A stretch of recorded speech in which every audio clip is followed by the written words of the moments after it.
Welcome to Jewish Boy Calls His Mother. I'm your host, Sadia, and this is my mother, Ima. Hey, Ima.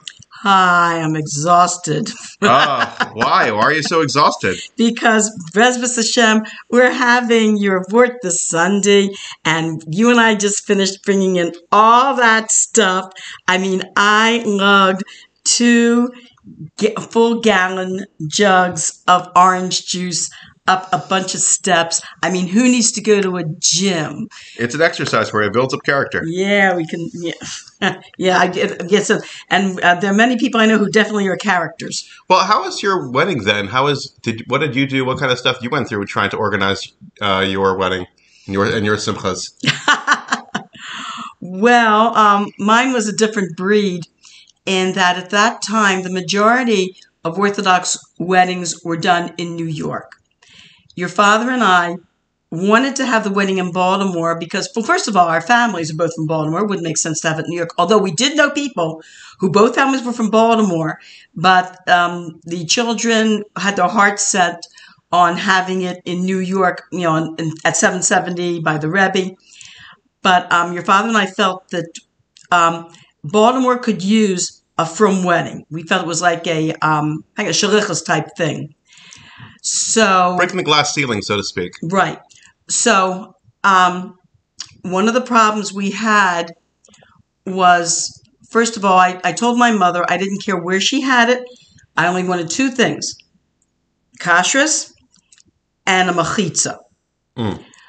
So we had a real problem with the mechitza because, first of all, my parents had gone to a wedding. It was an Orthodox wedding. And it was an Orthodox young man marrying a girl who was from a non-Orthodox family, very close friends of theirs. And the parents of the bride did not want a mechitza. So the parents of the chassan said, okay, all right, they don't want mechitza. So the problem was, when the non-Jewish, but the non-from side of the family got up and started dancing with their wives, you had, this was like 1969, 68, something like that. So you didn't have a lot of very Orthodox Jewish weddings. And unfortunately, you had a lot of religious Jewish people who did not really know how to handle being surrounded by non-from people. It was, Chabad was just beginning. And Chabad had not made the Chabad movement, basically. Yeah, the Chabad movement was just beginning, you might say, and had not really come to Baltimore yet. So, even though technically it did.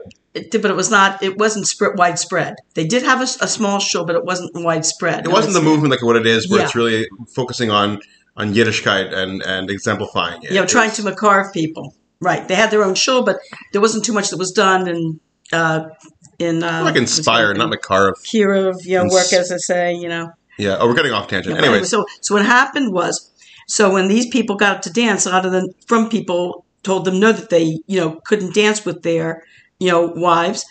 And they got very offended. So I tried to explain to my mother, well, this is why I want a mechitza, so people can feel free to dance. The women will dance with the women, men dance with the men. And everyone will be free to dance and have a good time and not feel uncomfortable. So my parents, of course, were very leery about it, but this is what I insisted. And as a matter of fact, I had an uncle, Uncle Harry. He thought it was pretty funny, and he was joking with my father, and he said, "Hey Ed, put me on your dance card." So I had to fight for that, and so then we wanted the mechitza, and the caterer was like, "What? Mechitza?" He says, "I do weddings for Ner Israel, and they don't require mechitza. They just go to separate areas of the hall." So I said, "No, I want a mechitza." So he said, "Well, then you're going to have to pay for it." So he said, the most that we can do for you, he says, we can give you a whole set of artificial palm trees where the tops are touching and the baskets at the bottom are touching. So we checked with the Rav, and the Rav said, yes, it's perfectly kosher. And he said it would be $10 per tree. It would be 20 trees. Oh, my God. To go through the entire hall. So I said, so I had been working and I had money saved. And I said to your father, look, it's for a mitzvah. I don't mind. I'll pay for it. I don't mind. So anyway, a few weeks before the wedding, at that time, the caterer there was no real kosher restaurant in Baltimore, but the caterer on Wednesday night would open up the catering hall and make it into a restaurant open to the public. So my then brother-in-law wanted to take me and your father for a, prenuptial little celebration and take us out to dinner there. I said, great. So we had dinner there. And as we were leaving, we were passing by the wedding hall. And I said to your father, let's go look at the wedding hall. I'm so excited. And he said, it'd be a good idea. We come into the wedding hall. What do we see? A mechitza. A real mechitza. So we call the caterer. Excuse me, what bits of the blarney are you giving us? What did we saw a mechitza there. He goes, we use those partitions when we're making a simcha where the food area has to be separate from the serving area. I didn't know that's what you meant. And he said those we could have for free. Okay. All right. So you got it for free. Yep. But also the thing is that I feel like a lot of Simcha music kind of sucks. I think the biggest frustration I've had where you go to a Simcha and there's the typical, jazz background sounds with some little bit of piano here and there and some guy saying, ay, ay, ay, and everyone dancing in a circle. I want something that's more, more club-like, more pumping, more happening. Well, it depends who you use. There is plenty of really good jazzy Jewish music. Just go on Spotify, you hear it all the time. And at my wedding, we did the music from Kol Salonika. Kol Salonika is Greek Jewish music. And that was very lively. So you had a Greek wedding. My big fat Greek wedding, yeah. Yeah. But I want to talk about the pressures. And as a woman, and any mother knows this, mother-in-law, Kara, they go crazy. The makeup, the dress, the this, the that. They send you. I was talking to a friend of mine who her son got married at this very, very ritzy place in Florida. And we were laughing about how you wake up early in the morning and they rush you to the makeup artist. The makeup artist slaps all this gook on you that feels like glue. I'm not kidding, because especially the lipstick, because you want the type of lipstick you can eat and go through the day with, and it's not going to wear out. So they slip this stuff on you that actually feels like glue, and then you get into, to put on the dress, you get into one of those suckies where it sucks up your midriff, so you're about Spanx. 20 pounds thinner, and you can't breathe. So you got your face plastered, and you got your insides caving in on you, and you got to smile. Well, I mean, you don't have to do that. You know that, right? You don't. No one's making you. You do it because you want to. Yeah, but you don't understand. They're going to take pictures, and these pictures that your family's going to see, these pictures are going to be seen by your children, your grandchildren, your great-grandchildren. These are pictures that are going to be seen for, as far as you know, hundreds of years. And if you don't look perfect, your daughters or your grandchildren are going to say, look how lousy mom looked. Look how lousy Bubby looked. And you're not good. Even when you're in the grave 100 years later, your descendants are going to be looking at the picture saying, goodness, I didn't realize great-great-great-great-great-great-grand Bubby was so ugly for your wedding. What's that horrible dress she was wearing? Was she really that fat? Who did her makeup? All right, your diatrib's going too long. I'm going to cut you off. Yeah, well, that's why it's the wedding itself is really important about, I guess, the spirituality of it all. I think that's what's really the most important thing. I know there's an old joke that we say in the family of you're going to get married by Druid Hill Park with a sheet cake and a keg of beer. And it's just, there's a part of it that actually kind of is sweet, where it's you're not really for pomp and circumstance. You want something more humble. Mm-hmm. You want something more personal, something more delicate. I think sometimes there's too much pressure for simchas where everything has to be perfect, and I think it just let everything drop to the side and let it be. Whatever happens, happens. Because if you put too much expectations, you're going to be let down. Not true, and I agree with you totally. I think a lot of people feel the same way, that we need to get a little bit away from the gashmias and let's, focus more on the ruchnias that the simcha is supposed to symbolize. What kind of food was at your wedding? I'm trying to think. See, it doesn't matter. doesn't matter. Nothing matters. You won't remember anything. You have some pictures. V'zehu. After what, 40 years? All that matters is what? You're bitching about the mechitza and maybe complaining about anything but looking good. But your pictures look nice. Everything looked nice. You don't remember anything else but that. Pictures, videography, that's all that's important. Well, Nothing else matters. I do remember your father and I ate, we wanted fish. Yeah. Everyone else got chicken. Oh, you wanted fish? We wanted fish. Yeah. What about the yichud room? What do you guys have there? Cakes. Actually, somebody forgot to put the cakes and the drinks in the yichud room. Your father came into the yichud room, and of course, the yichud room got so excited. I hadn't seen your father for 2 weeks before the wedding. Oh, did 2 weeks? 2 weeks. And usually, normally it's one. Yeah, it's usually one. But the problem is, since he was in Baltimore and I was in New York, so it just turned out that it didn't make sense for me to come to Baltimore.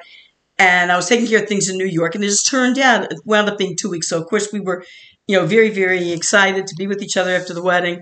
And we just, we ran into the yichud room and shut the door. And then 2 seconds later, we hear a knock, and there's a friend of ours with a plate of cakes for us. That's all you got. Just simple carbs. That's it. Jeez Louise. Well, in those days, our metabolism was such that we could handle it. Well, yeah, no, I understand. Well, me, I look at it for 5 seconds, I gained 5 pounds. But what about for your children and keeping everything up for your children? So you were going to say? I was going to say that I think what it is, one of the pressures of the Simcha is that you want your guests to also be happy. You want them to come away from the Simcha, feeling, like enjoying the meal, enjoying the music. I don't care. Let them suffer. Seriously. So what about your children when you had to set up, the simchas for them? Like, what about any, I guess, drama or interesting tidbits you could say happened over there? I'm thinking back. Let me think. Computer processing, please wait. Thank God with their simchas, there wasn't there wasn't too many problems. It was pretty much they were pretty acquiescent to what both sides could afford. The only there were some like little glitches. Though we thank God we're very lucky. Our machatanistas have all been very nice, cooperative, laid back people. We haven't, thank God, had any too many. We haven't had any problems with them. The only problem was not a problem, but there were a couple like not exactly, like I said, not exactly problems, but working at the minhagim. Because we have had a couple mixed marriages. Yes. Like mixed breeds. Yeki with Chabad. Well, we're Yeki Litvish with Chabad. And so one of the things that came up is that the Chabad minhag is that the bedecking, that's when the chassan comes in and covers the bride's face. For anybody who's not familiar with our marriage customs, the groom comes in and he covers the bride's face with a veil to make sure that he's getting what he paid for. He's getting Rachel and he's not getting Leah, as what happened to Yaakov or Jacob. If you're more into the English, Rachel and Leah, the whole situation. And so there's a tradition for the groom to come in, check to make sure it's the right bride, and then cover her face with a veil. It's called the bedecking. So in Chabad, when the men come in with the chassan, and by us it's a very serious spiritual moment. Because this is the height of spirituality where all the sins of the bride and groom are being totally forgiven up in heaven. And it's a very, very special moment. So by Chabad, we sing this very special Hasidic song. Hasidic songs without words are called nigunim or nigun. And it's a very special nigun that we sing. And I think it's the Alter Rebbe's nigun that we sing when he comes in. So, but by Litvish and by the Yekis, by German Jews, it's supposed to be a moment of high simcha, where it's just the opposite, where they come in dancing and singing and commandavin. So, by one of your sisters, by one of the in-laws, were very nice. They acquiesced to our request, And this was a yeshiva university crowd. Okay. So it was Chani's. So Chani's husband comes in, followed by his friends, and everyone's singing. Very, very this nice, very serious nigun, high spiritual level. And he covers Chani's face. And unbeknownst to us, Chani's husband's friends had something planned. And as soon as Dave covered Chani's face, all of a sudden they grab him, they put him on their shoulders, and they turn around and run out of the room singing, and I thought it was pretty funny. I mean, they purposely did that. I guess was just Tati pissed?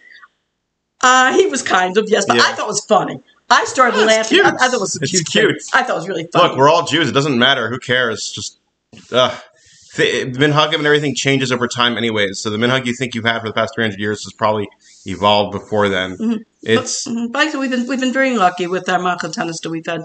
Like I said, they've been very, very, we've compromised with each other and been respectful of each other's minhagim. Although one of your sisters, though, was married into a family where the father was very, very proud of his Litvish background.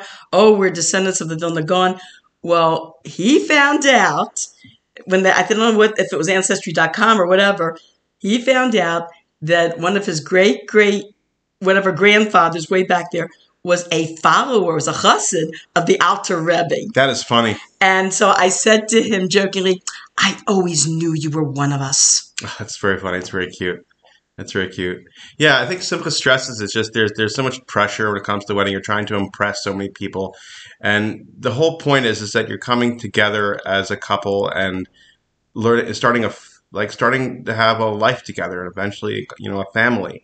That's kind of why there's a marriage in the first place, And I think that's something that people kind of forget with everything that goes on and everything gets so hectic that you try to do this, that, and the other, and you're running around with your head cut off and everyone's getting stressed out.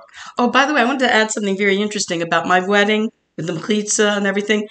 My parents' phone the next day was ringing off the hook with particularly women calling my mother and saying what a great time they had. It was so nice that they were able to sit and talk to their friends and say whatever they wanted to say for as long as they wanted without their husband saying to them, why did you say this or why did you say that? It was they really enjoyed I figured they'd being in the company of women and not having their husbands there. I figured that their husbands were terrible dancers and they didn't have to deal with them anymore. Everyone had a really good time. They really, because when we had with the mechitza, it's like the women and the men could really let loose and dance as wildly as they wanted. Yeah, I guess when you're surrounded by when you're with the opposite sex, there is some level of reserve that you seem to be about. That's why some people they do have the mechitza. And they don't have mixed dancing. You don't have mixed dancing because you don't want it to lead to anything else. And you kind of have to keep everything with a sense of morality, So, yeah, I guess you're right. You're right about that. That is true. Yeah.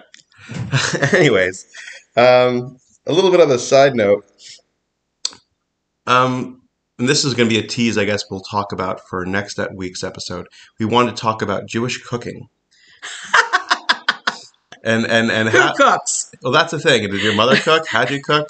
Let's call Mermelstein's. Let's call David Choos and just an order.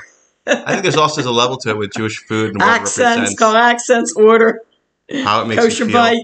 bite. But yeah. Well, thank you so much, everybody. I think a lot of Jewish cooking has gone to which kosher restaurant should we order from tonight? Maybe. Well, thank you so much, everybody, for listening. And we hope to hear back from you. Check us out on our Facebook. And you can find me on Instagram. And you can see some previews that we've done in previous episodes. Except next time, I do want to talk about my delicious chicken recipe that uses real chicken feet. Chicken feet. All right, guys. Can't you wait for that?